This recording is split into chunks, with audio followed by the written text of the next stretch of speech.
Euh, alors, pour commencer, peut-être qu'il faut que je vous dise que, d'après les présentations que j'ai entendues ce matin et en début d'après-midi, je pense que j'adopte un angle qui est peut-être un peu particulier, puisque je vais m'intéresser en fait à la notion de désuétude telle qu'elle est interrogée et pensée par des scientifiques dans leur pratique de recherche. Donc, ce matin, Laurent Mazon a présenté une alternative entre des concepts désuets relégués au passé ou au contraire qui peuvent devenir objets d'intérêt, donc chez Kuhn par exemple, mais toujours dans le contexte, il me semble, d'une recherche académique étudiant les sciences, relevant donc de l'histoire ou de la philosophie des sciences.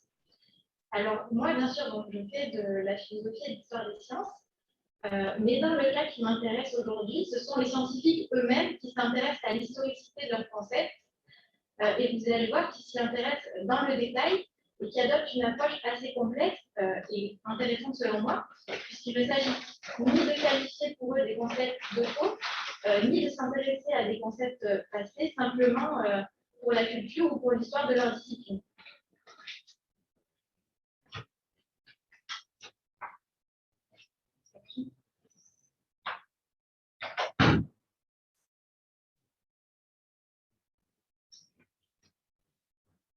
Donc, j'ai choisi de débuter cette présentation avec une citation du primatologue Franz de Waal dans un livre se demandant ce que le comportement des primates peut nous apprendre sur l'évolution humaine. Donc, je lis cette citation. Le modèle babouin a été abandonné lorsqu'il est devenu clair que les caractéristiques humaines fondamentales sont absentes ou peu développées chez ce singe, mais présentes chez le chimpanzé. Donc ici, de Waal prêche un peu pour sa propre paroisse, puisqu'il est lui-même spécialiste du genre pan, comprenant les chimpanzés communs et les bonobos. Donc en fait, lui, il est spécialiste particulièrement des bonobos. Et donc, c'est deux espèces qui, si on simplifie un peu, ont d'une certaine manière aujourd'hui remplacé le babouin dans son rôle de modèle de l'évolution humaine. Donc, de Waal écrit ceci en 2001. Mais dès les années 1980, et en fait, moi, c'est à cette période que je vais m'intéresser, le caractère dépassé, donc c'est un terme provisoire, du modèle babouin est largement discuté au sein des primatologues s'intéressant à l'évolution humaine. Donc là, je dis primatologues s'intéressant à l'évolution humaine, on peut aussi parler inversement d'anthropologues s'intéressant aux primates. Donc, selon moi, le terme d'abandon utilisé ici par Franz de Waal est trop fort. Et celui de désuétude me semble le plus adapté, vous allez comprendre pourquoi. Mais comme je vous l'ai dit, ce n'est pas moi qui me prononcerai sur la désuétude de ce modèle babouin. Il s'agira plutôt d'interroger les discours des acteurs, donc leur discours qui porte sur ce modèle babouin, et par là même d'interroger la façon dont ils font usage de l'histoire de leur champ.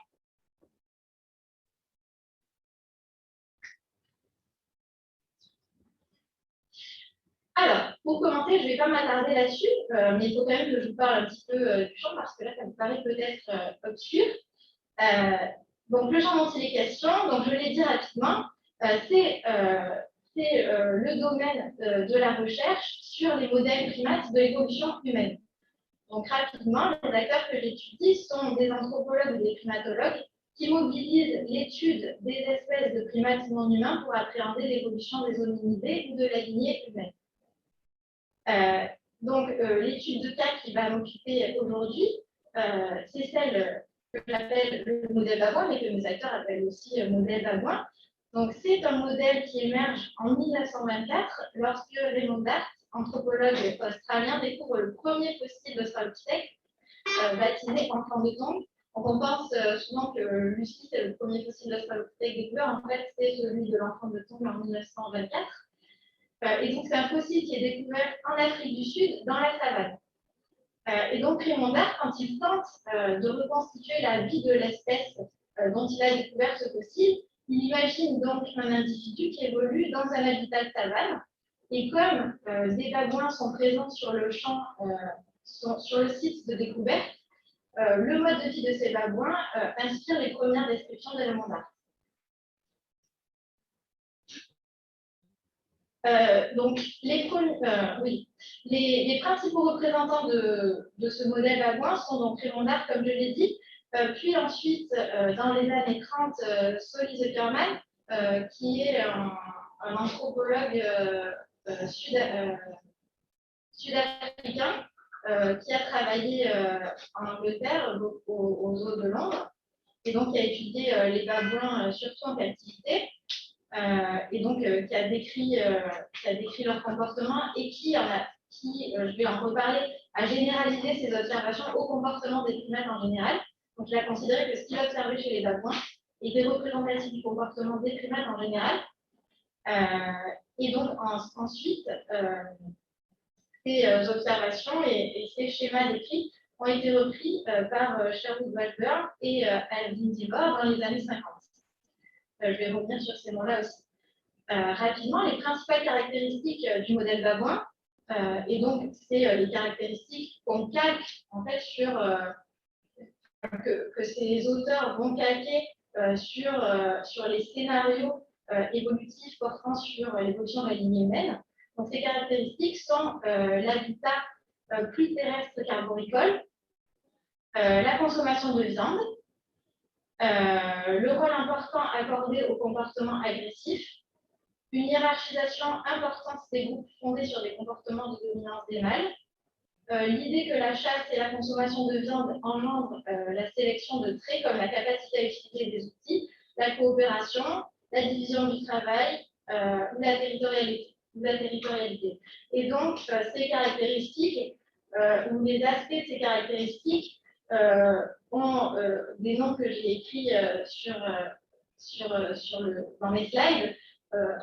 On parle par exemple de modèle de la savane pour parler de cet habitat terrestre.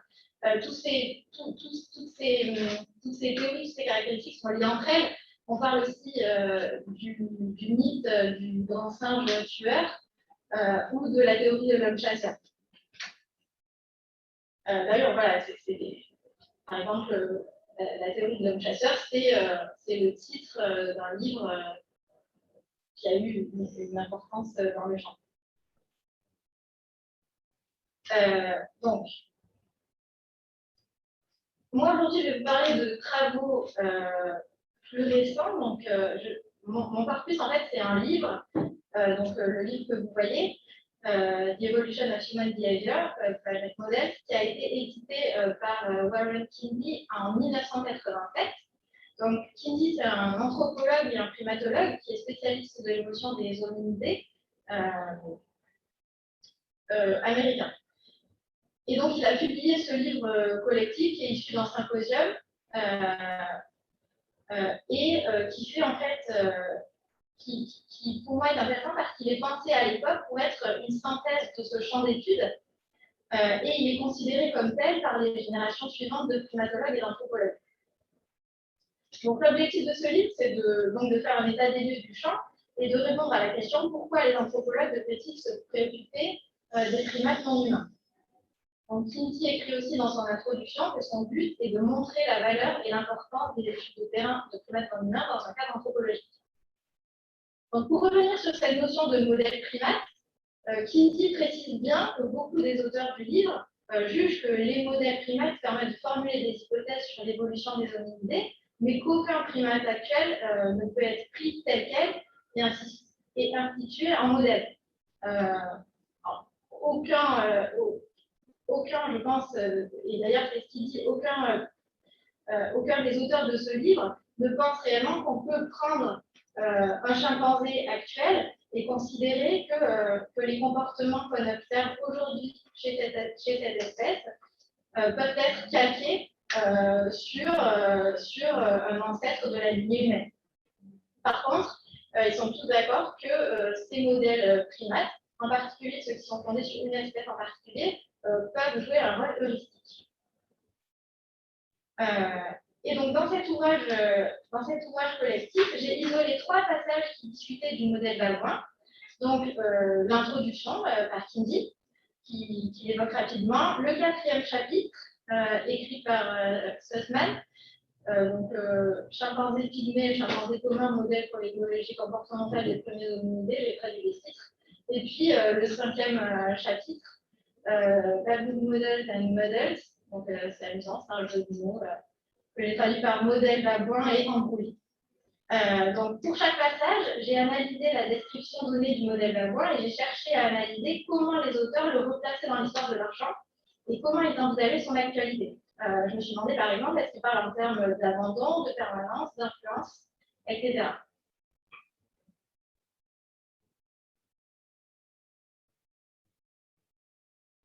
Donc, pour commencer, je me suis penchée sur l'introduction de cette synthèse. Donc, Kinsey, c'est intéressant parce qu'il évoque dès la toute première ligne du livre, enfin de son introduction et donc du livre, il évoque Sherry Wellburn, c'est cet anthropologue des années 50 qui a diffusé la théorie de l'homme chasseur et qui a aussi diffusé, qui a été un des acteurs de la diffusion du modèle Lavoie, et il évoque sa conférence de Social Life of Early Men qui s'est déroulée 25 ans plus tôt et qui est considérée comme fondatrice pour le champ. Donc voilà, donc ce point m'intéresse parce que le livre, il est sur les modèles primates en général, il n'est pas uniquement sur le modèle Vavois, mais c'est à ce modèle que Kinsey fait référence dans cette première ligne. Et donc ensuite, il y revient et il ajoute voilà, que Wellburn a eu une importance et que ce modèle a eu une importance. Mais il précise, cependant, les études sur le terrain des primates non humains en étaient encore à leur balbutiement. Donc voilà, on sent que là, déjà, il reconnaît cet héritage, mais qu'il veut quand même en nuancer les apports. Et donc, il note en effet que les comportements en milieu naturel de peu d'espèces de primates étaient connus à l'époque. Et il note qu'en particulier, on ne savait presque rien du comportement des chimpanzés. Il note ensuite qu'on en sait aujourd'hui beaucoup plus sur le comportement de primates non humains variés. Donc, on connaît les comportements et que des données existent sur le comportement d'une variété beaucoup plus grande d'espèces. Et il précise que l'on sait, par exemple, que les résultats d'études de terrain sur le court terme sont fréquemment invalidés par des études plus longues. Et donc, là, en fait, c'est une critique implicite à ces travaux fondateurs, puisqu'en fait, Wellburn et Gibor ont écrit leur premier livre après une étude de 2 mois sur le terrain. Ils ont observé des bassins en Afrique du Sud pendant 2 mois. Ils en ont tiré des conclusions assez générales. Donc, pour résumer sur cette introduction, moi je la trouve intéressante parce qu'en fait, elle revient sur l'histoire du champ, ce qui est plutôt classique pour une introduction, mais surtout, elle laisse entrevoir en toile de fond des critiques méthodologiques adressées aux premiers représentants de la démarche. Donc, la place accordée aux travaux de Wellburn se révèle ambivalente, puisque Kinsey place son champ dans l'héritage de Wellburn, mais donc, il souligne aussi le caractère daté, voire dépassé d'une partie de ses travaux. Donc, on ne peut pas pour l'instant parler ni d'abandon, ni de persistance au sens strict, et c'est ce qu'on retrouvera de manière encore plus claire dans le 4e chapitre du livre. Alors, je vais passer au 4e chapitre qui se prononce de manière plus détaillée sur ce modèle Vavois. Donc, dans ce chapitre, Sutton commence par revenir sur l'histoire du modèle Vavois et il y revient longuement. Il en note les apports positifs pour la primatologie. Il explique par exemple que les études sur le terrain de Wellburn et Gibor ont révélé un grand nombre de faits fascinants qu'on aussi sur la vie de Vavois, que ça a permis de mettre en évidence l'existence de rapports hiérarchiques bien définis, et ça a apporté beaucoup d'éléments sur l'alimentation des Vavois par exemple. Mais comme Kinsey, il note que l'étude de terrain en 1959 n'a duré que 2 mois. Et il note que Wellburn et Gibor décrivent une propension au carnivorisme chez les babouins sur la base de seulement 3 occurrences de consommation de viande.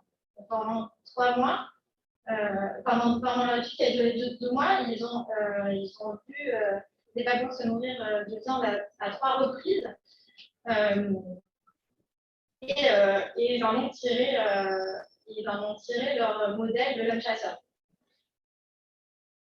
Et donc, Sussman note aussi qu'ils font émerger de leurs observations un lien entre l'agressivité des mâles, la dominance des mâles dans le groupe et la coopération favorisés par l'agressivité intergroupe. Et donc, Sussman explique que les deux anthropologues tirent de ce modèle de nombreuses inférences sur l'écologie des premiers hominidés et qui mettent notamment en exergue, c'est ce que je vous disais, le rôle de la sélection pour la chasse. Donc, c'est des pressions de sélection qui auraient favorisé la coopération et donc d'une certaine manière la cognition chez les premiers représentants des lignées humaines. Donc, l'auteur de ce chapitre s'intéresse ensuite à l'influence que ce modèle babouin a eu sur son champ. Donc, il donne un exemple. Donc, il note par exemple l'influence du modèle sur les premiers travaux de Jane Goodall, donc sur les chimpanzés. Donc, Jane Goodall, il partait sur le terrain avec l'idée que les chimpanzés étaient arboricoles et végétariens. Parce que les chimpanzés étaient pensés à l'opposé des babouins, puisqu'ils ne vivaient pas dans un environnement de savane. Ils étaient c'est pas une grande partie. Enfin, en tout cas, on voyait un lien entre le fait qu'ils n'étaient pas terrestres, qu'ils étaient arboricoles, et le fait qu'ils étaient végétariens. Contrairement donc aux babouins terrestres et carnivores. Mais Jane Goodall a observé assez rapidement des comportements de consommation d'insectes et de quelques plus gros animaux par les chimpanzés. Et elle a considéré que cette découverte remettait en question les travaux précédents de Wellborn et Dillon notamment. Et selon Sussman, donc Sussman explique dans ce chapitre que la découverte de consommation de viande a, parmi d'autres raisons, contribué à donner plus d'importance au modèle chimpanzé. Et que c'est en fait c'est en partie ce qui a attiré l'attention sur cette espèce. Et par effet d'auto-alimentation, on peut parler d'une sorte de cercle vicieux, l'importance de ce comportement de prédation a pu être ensuite, selon Sussman, toujours surétudiée et donc surestimée. Et il observe le même phénomène pour les comportements d'utilisation d'outils.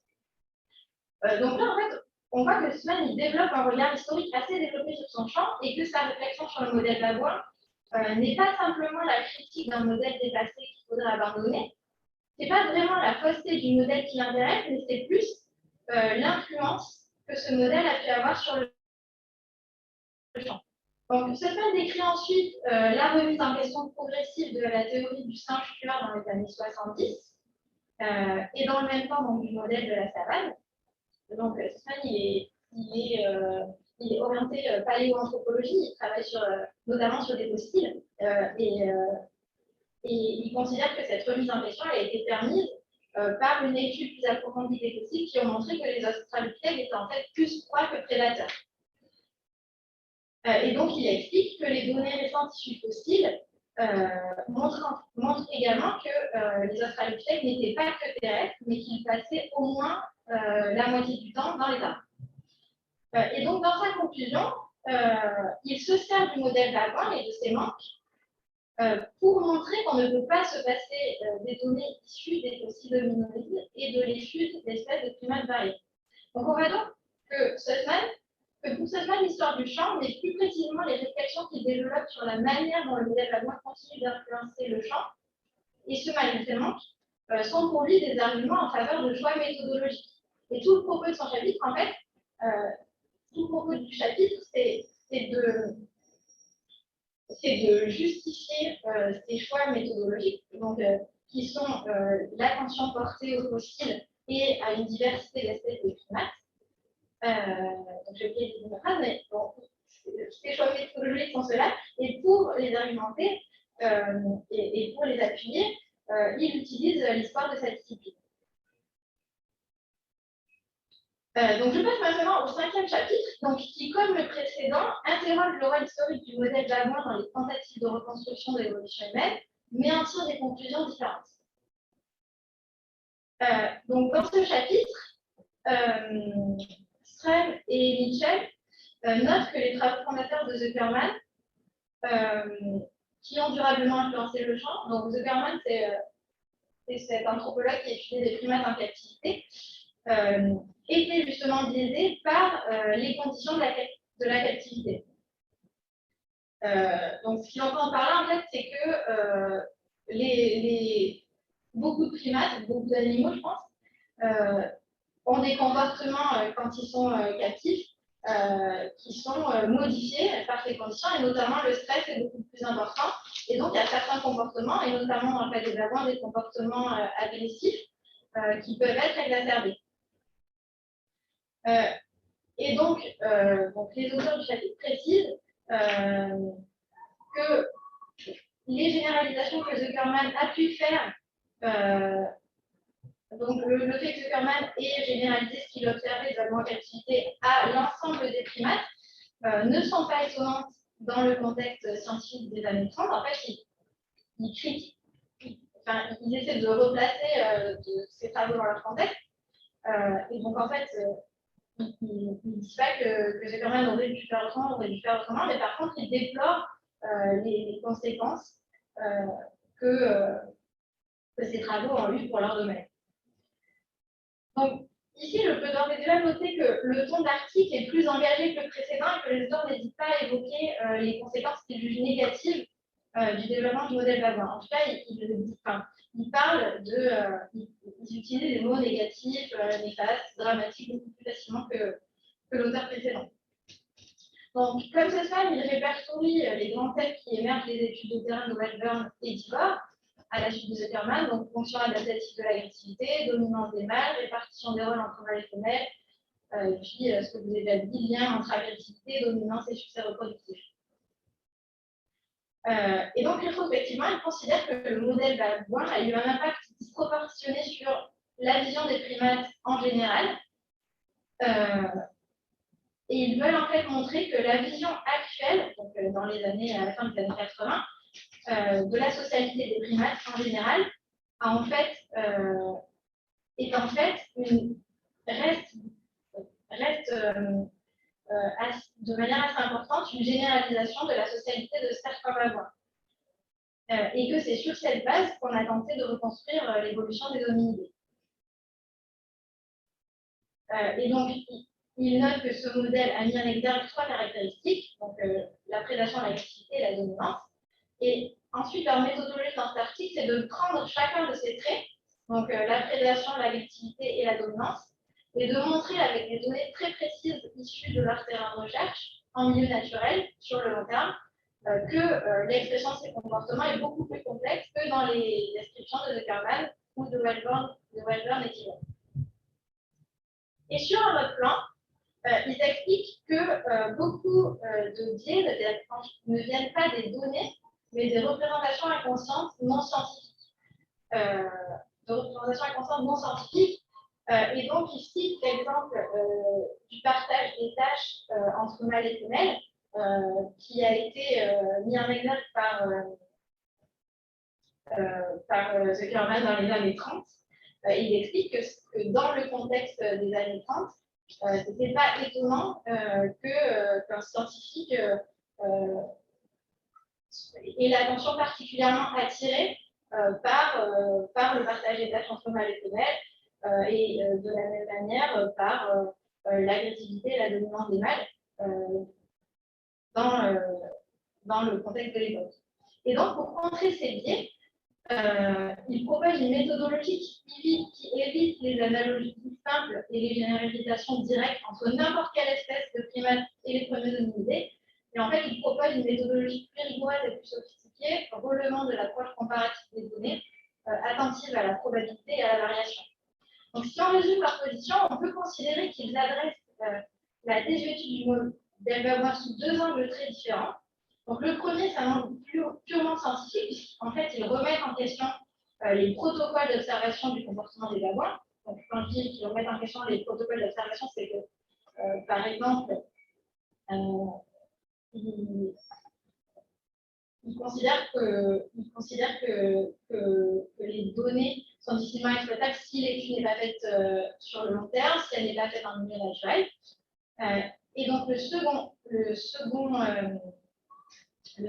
angle qu'il aborde, il est d'ordre plus sociologique ou idéologique, et il consiste à mettre en évidence les biais inconscients qui régissent l'interprétation des données, en particulier dans un champ où l'anthropomorphisme est facile. En fait, ils considèrent que, et c'est ce que les primatologues continuent de dire aujourd'hui, c'est facile de calquer sur des primates qui nous ressemblent, qui ressemblent à l'espèce humaine, des schémas inconscients qu'on a sur la socialité humaine.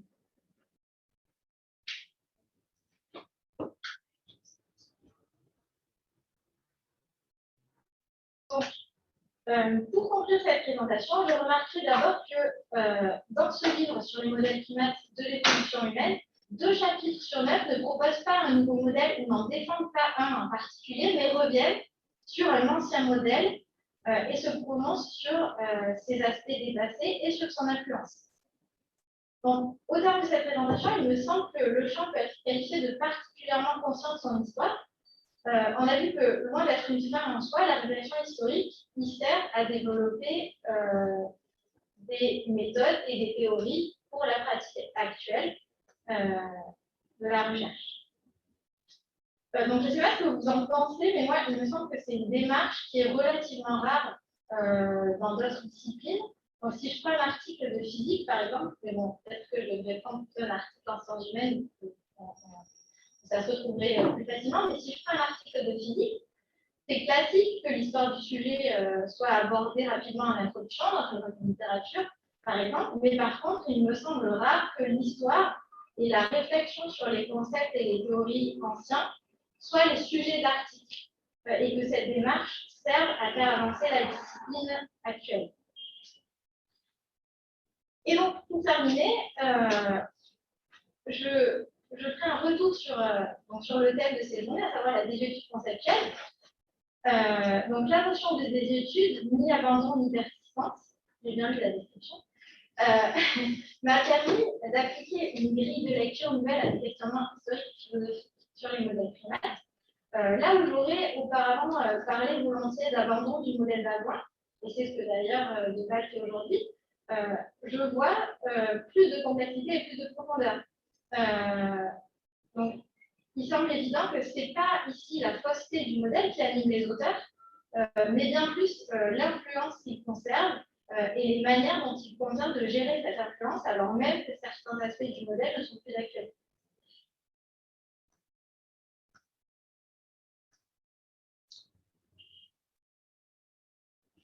C'est sûr.